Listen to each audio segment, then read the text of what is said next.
তো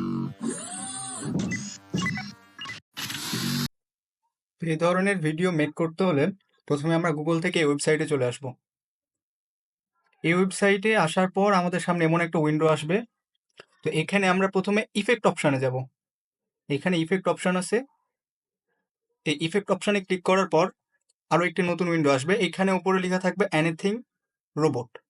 তো এই রোবট অপশানে ওখানে যাওয়ার পর এখানে আমাদের ফটো আপলোডের একটা অপশান আসবে। তো এখান থেকে আমরা আমাদের বাইকের যে ফটোটা আছে বা কার বা যাই হোক, সেই ফটোটা এখানে আমরা আপলোড করব। ফটোটা অবশ্যই একটু এইচডি হতে হবে। এইচডি হলে কোয়ালিটি ভালো হবে। তো আমরা এখান থেকে বাইকের ফটোটা অ্যাড করে দিব। বাইকের ফটো অ্যাড করে দেওয়ার পর এটা আপলোড হতে একটু সময় লাগবে। এখানে অনেকগুলো এআই ফিচার্স আছে, আপনারা চাইলে সেগুলো ইউজ করতে পারেন।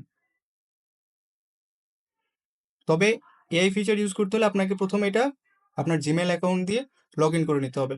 এখানে কিছুক্ষণ ওয়েট করতে হবে।